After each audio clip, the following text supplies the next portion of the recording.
가정의 달 5월 여러분 가정 안에 주의 은총이 충만하시기를 기원합니다.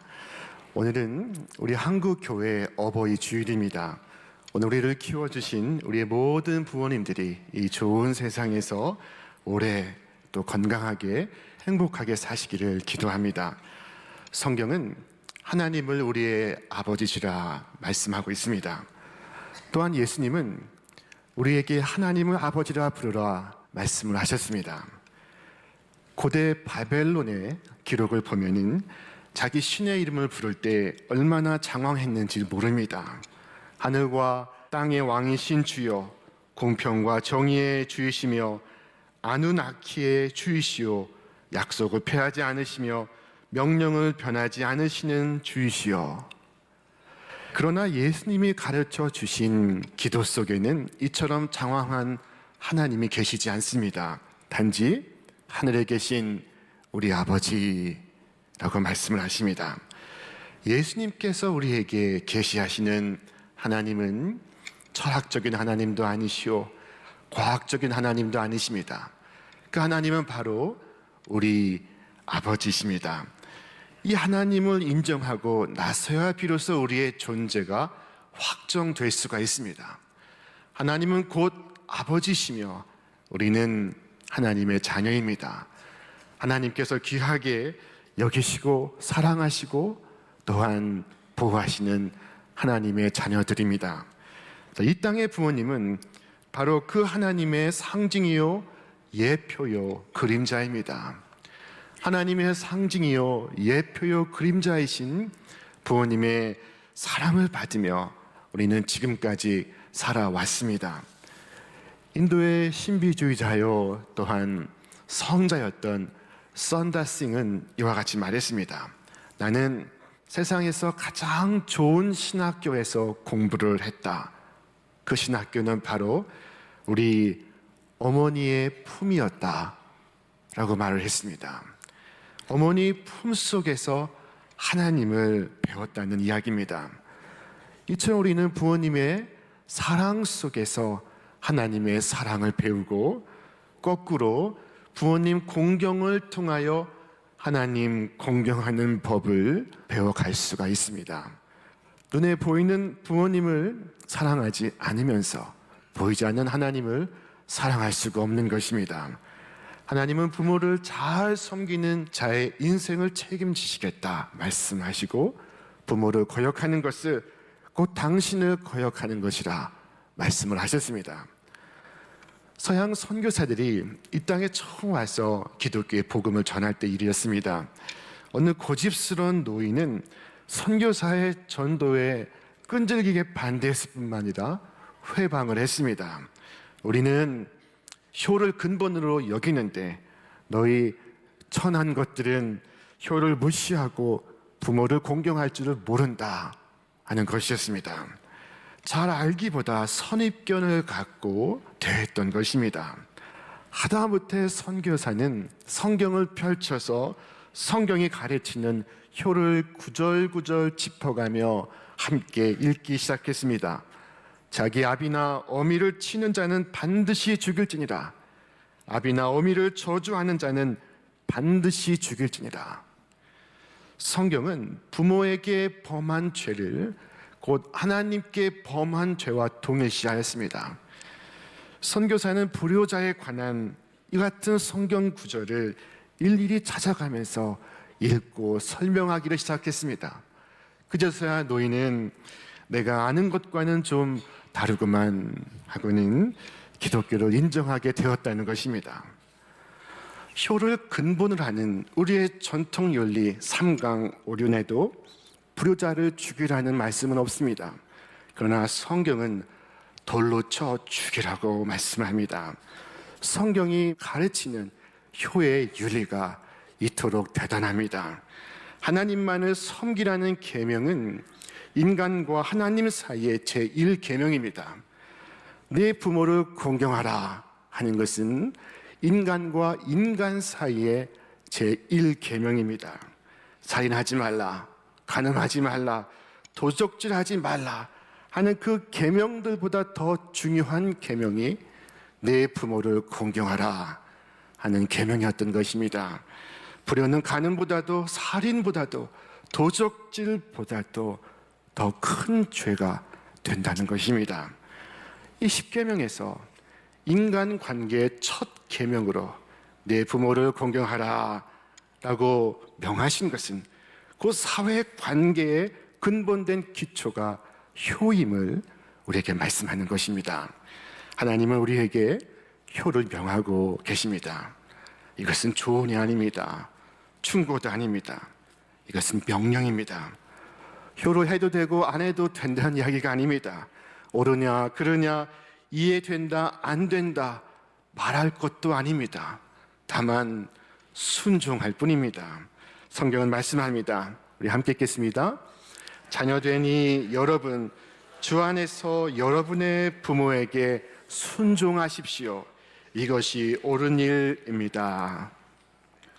이것이 옳은 일입니다 라는 이 대목을 다른 성경 번역은 이것이 주 안에서 마땅한 일입니다 라고 표현을 했습니다. 납득이 되고 이해될 때만 순종하라는 것이 아닙니다. 납득이 안 되고 이해가 되지 않아도 순종하는 것입니다. 이것이 옳은 일입니다. 순종 외에는 다른 선택이 없습니다. 하나님의 뜻으로 믿고 하나님의 사랑으로 믿고 순종하는 것입니다. 하나님이 계명을 주시면 곧 우리로 복받게 하시기 위함입니다. 부모를 공경하는 자에게 하나님은 축복을 약속하시고 있습니다. 너는 너희 하나님 여호와의 명한 대로 내 부모를 공경하라. 그리하면 너희 하나님 여호와가 네게 준 땅에서 네가 첫째 생명이 길고 둘째 복을 누리리라.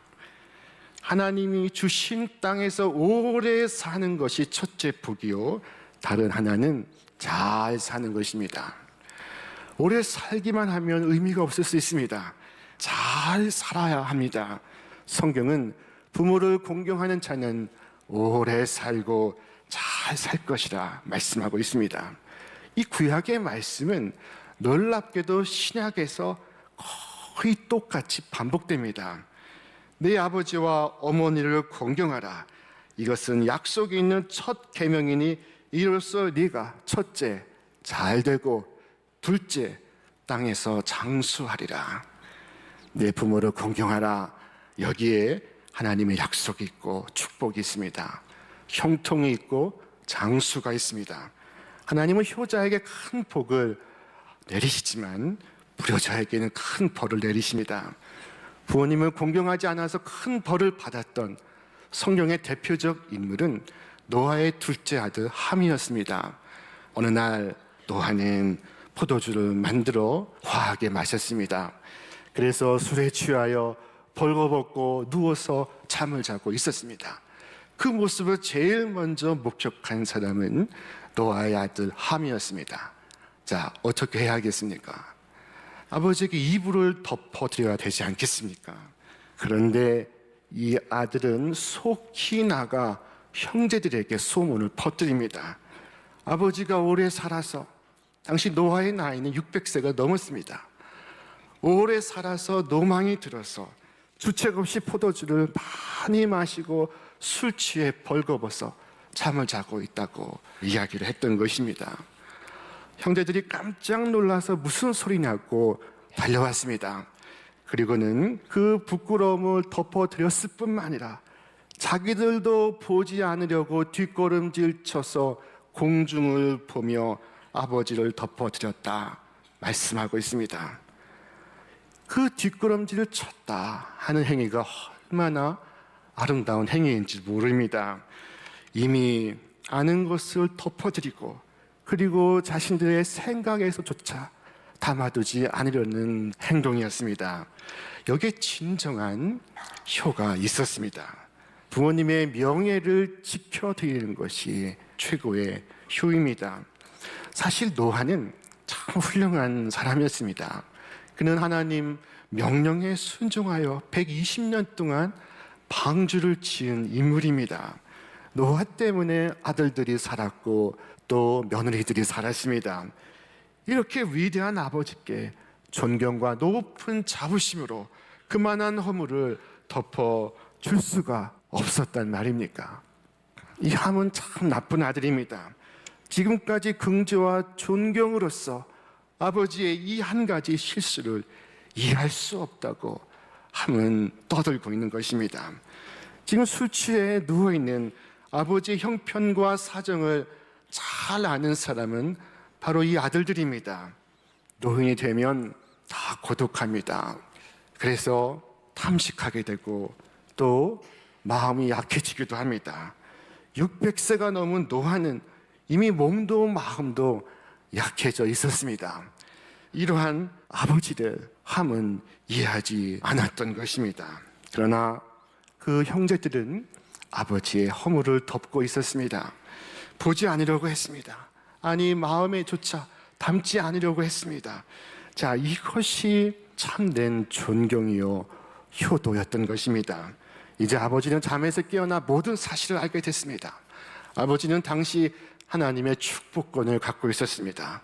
이제 아버지는 복을 내리는데 함에게는 형제의 종이 되라고 말씀합니다.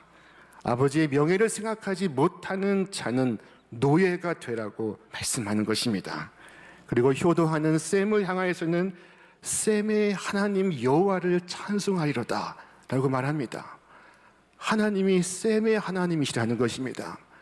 그리고 야벳을 향하여는 심히 창대하게 되는 복을 내렸습니다.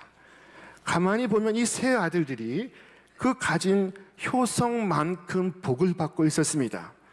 효도하는 사람의 가정과 자녀에게는 하늘의 복이 임하고 있었습니다.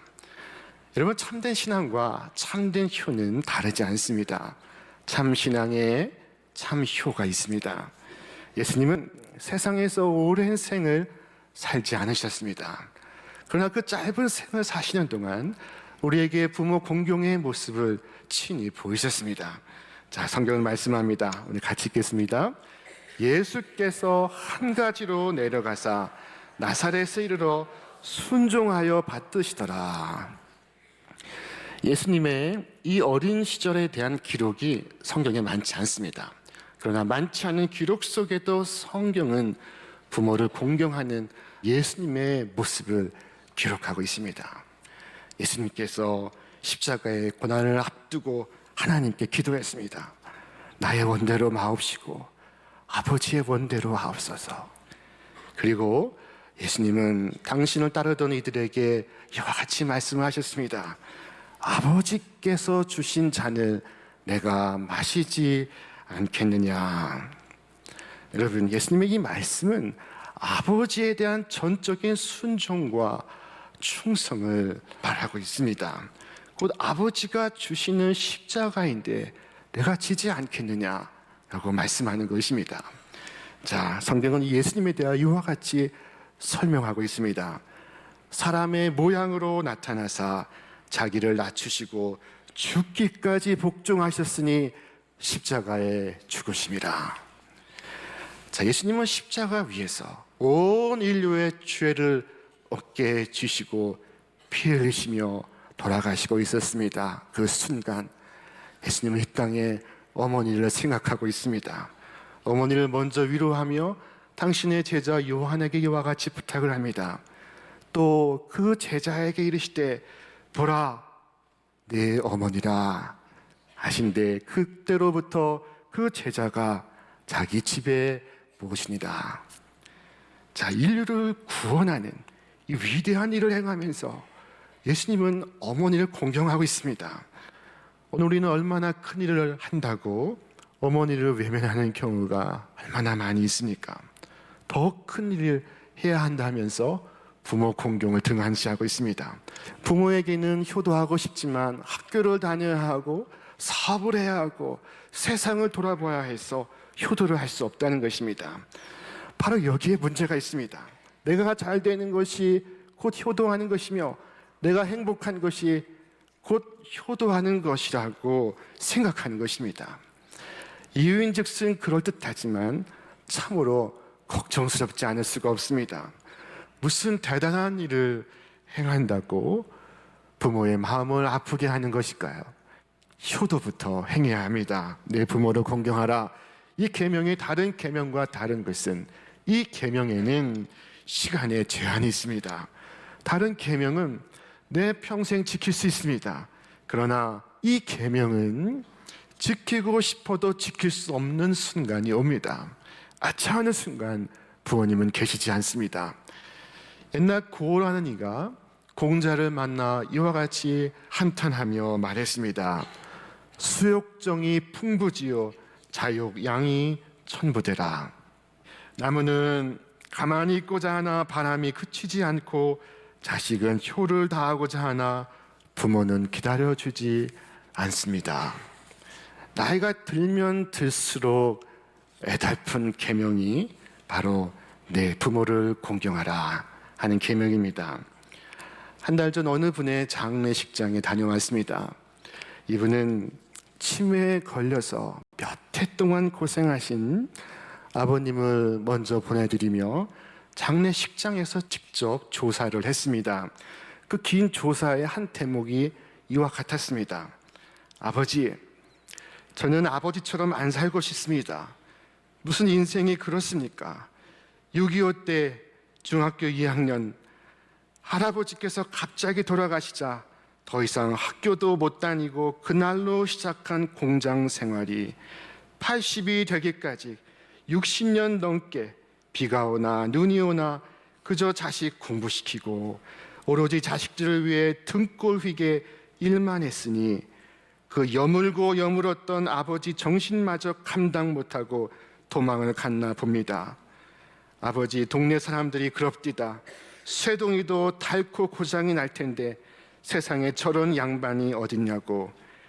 그런 양반이 우리 아버지여서 대대로 찌든 가난을 이기고 오남매 공부 잘 시키고 유학을 다녀오고 이제 잘 살게 됐는데 우린 아버지한테 받기만 했는데 아버지는 모든 것을 다 주시고 떠나가셨습니다. 아버지, 참 미안합니다. 많이 죄송합니다. 아버지 천국에서 만나서는 아버지와 아들 하지 말고 제가 아버지를 하면 좋겠습니다. 제가 아버지 뒤를 졸졸 따라다니면서 고생했다, 애썼다, 그만하면 됐다, 참 잘했다, 그만 좀 쉬어라 칭찬해 주겠습니다. 자, 여러분, 부모님이 살아계실 때 부모님이 베푸신 것을 감사하시기를 바랍니다.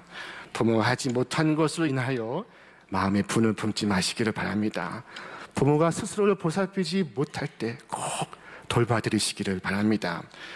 일평생 부모님의 자식 사랑에는 아무런 조건이 없습니다. 마찬가지로 자식의 부모 공경에도 조건이 없어야 합니다. 이 세상 모든 사랑에는 사랑한다고 하면서 질투가 스며 있습니다. 남편을 칭찬하면 아내가 질투하고 동생을 칭찬하면 형이 질투를 합니다. 이 질투는 사랑의 타락입니다. 그러나 질투 없는 사랑, 그것은 오직 부모와 자식 사이의 사랑입니다. 자식을 칭찬하면 부모는 무한히 기뻐합니다. 마찬가지로 효도하는 자녀들은 부모가 무한히 자랑스럽습니다. 왜입니까? 조건이 없기 때문입니다. 부모가 못 배운 분이어도 자랑스럽습니다. 못 가진 분이어도 자랑스럽습니다. 그저 받은 것으로, 이미 내게 주신 것으로 감사하게 생각하는 그것이 바로 효의 마음입니다. 어떤 분은 나는 부모님께 효도를 다하지만 내 자식에게는 효를 바라지 않는다고 쿨하게 말합니다. 자, 여러분, 내가 바라지 않는다고 아이에게 가르치지 않는 것은 큰 잘못입니다. 10계명 제5계명의 위반입니다. 효는 명령이기 때문입니다. 자, 여러분, 자식이 잘 되는 걸 자식보다 더 기뻐하는 사람이 바로 부모입니다. 자식 잘 되기를 바라십니까? 그러면 꼭 효를 가르치시기를 바랍니다. 그 속에 장수가 있고 그 속에 형통이 있습니다. 그 속에 하나님의 약속이 있고 온갖 축복이 있습니다. 효도할 때 가정이 복을 받습니다. 효도할 때 우리 사회가 복을 받습니다. 우리 사회의 온갖 좋은 가치, 사랑과 긍휼과 조화와 신의와 온유와 순종과 겸손과 신뢰, 이 모든 것이 효에서 나오는 것입니다. 여러분 꼭 효를 가르쳐서 이 모든 좋은 은혜가 여러분 생애 속에, 여러분 가정 위에 함께 하시기를 기원합니다. 효를 가르치는 가장 좋은 방법은 여러 가지가 있지만 가장 좋은 방법은 내가 먼저 본을 보이는 것입니다. 옛말에 효순 환생 효순자요, 오역 환생 오역자라 하는 말이 있습니다. 효도하는 사람은 효자를 낳고 거스르고 어긋나는 사람은 거스르고 어긋나는 자식을 낳는다 하는 뜻입니다. 자, 성경은 이스라엘의 역대 왕들을 단 한 문장으로 평가합니다. 뭐라고 평가하는가 하면은, 가령 긍정적인 인물에 대하여는 그는 자기 아버지 아마시아가 한 모든 일을 본받아서 주님께서 보시기에 올바른 일을 하였다라고 말합니다. 부모를 본받았다는 것입니다. 자, 그러나 부정적인 인물에 대해서는 뭐라고 평가할까요? 그도 또한 조상이 한 것처럼, 그의 부모가 한 것처럼 주님께서 보시기에 악을 행하고 이스라엘로 죄를 짓게 한 느바세 아들 여로보암의 죄에서 떠나지 아니하고 그것을 그대로 본받았다. 자녀가 부모를 닮고 있습니다. 자녀가 부모를 통해 보고 배운다는 것은 틀림없는 사실입니다. 최선의 교육은 그러므로 내가 본을 보이는 것입니다. 자, 이런 이야기가 있습니다. 어느 날 임금님이 시골로 행차를 하게 되었습니다. 사람들이 모두 가까이에서 임금님의 행차를 보고 싶어 몰려들기 시작했습니다. 지금처럼 사진이 있고 TV가 있고 인터넷이 있는 시대가 아니었습니다. 직접 가야만 임금님의 얼굴을 볼 수가 있습니다. 자, 가까이서든 먼 데서든 모두가 임금님 행차할 거리로 나오고 있었습니다. 자, 멀리서 이 소식을 들은 한 할머니가 있었습니다. 이 할머니는 몸져 누워 있습니다. 거동이 불편한지라 아들에게 부탁을 합니다. 얘야, 나 말이다. 죽기 전에 임금님 얼굴을 한번 배웠으면 좋겠다. 예, 그렇게 하시죠. 하고 이 효자 아들은 아무 망설임 없이 어머니를 업고 백리길을 걸어가기를 시작했습니다. 임금님이 행차하는 그 길까지 나왔습니다. 마치 아기를 업듯이 단단히 업고서 어떻게든 어머니가 임금님 얼굴을 가까이 볼 수 있도록 무던히 앞으로 나아가고 있었습니다. 임금님이 지나가다가 이 모습을 보았습니다. 멈추어라. 그리고 아들에게 물어봅니다. 어떻게 된 사연이냐? 네, 어머니가 임금님을 꼭 뵙고 싶어 하셔서 제가 모시고 왔습니다. 참으로 효자로고, 임금님은 그 자리에서 효자에게 큰 상을 베풀어 주었습니다. 이 소문은 삽시간에 퍼져가기 시작했습니다. 그 마을에 다른 아주 못돼 먹은 불효자가 있었습니다. 이 불효자는 배가 아팠습니다. 그래서 안 가겠다는 어머니를 강제로 업었습니다. 그리고 임금이 행차하실 길목에 가운데 떡 버티고 서 있었습니다. 임금님 이 모습을 보고 역시나 흐뭇해 하셨습니다. 이 마을에 있는 효자가 많구나. 기특한 일이로고 너는 무슨 사연으로 어머니를 모시고 왔느냐. 그때 불효자는 효자의 말에 그대로 흉내내어 말합니다. 자, 그러나 옆에 있던 동네 사람들이 떠들기 시작했습니다. 아닙니다, 임금님. 저놈은 천하의 몹쓸 불효자입니다. 임금님께 상을 받으려고 효자 흉내를 내는 것입니다. 이 말을 들은 임금은 껄껄껄 웃으며 이와 같이 대답을 합니다. 효도는 흉내라도 내야 하느니라. 그리고는 효자를 흉내내는 이 불효자에게 똑같이 큰 상을 후하게 베풀었습니다. 여러분, 그렇습니다. 효는 흉내라도 내면 큰 상을 받습니다. 하나님의 약속이 있고 하나님의 축복이 있습니다. 내 부모를 공경하라. 이것은 우리를 위하여 주신 계명입니다. 하나님께서 주신 계명은 우리를 위해 있고 그 속에는 하나님의 사랑이 있고 하나님의 약속이 있습니다. 우리 교회 성도님들 가운데는 연로하신 어머니를 모시고 교회를 나오시는 분이 계십니다. 예배를 마치고 교회 문을 나설 때 어머니가 먼저 저와 악수를 합니다. 그리고 이어서 아들이 악수를 합니다. 그러면 제 마음속에 대화가 시작됩니다. 어머니 행복하시죠? 네, 좋습니다. 일주일에 하루 교회 나오는 것이 너무나 좋습니다. 그러면 저는 자녀에게 말합니다. 참 복이 많습니다. 연로하신 어머니와 함께 교회 나와 예배드리고 돌아가는 모습이 참 아름답습니다.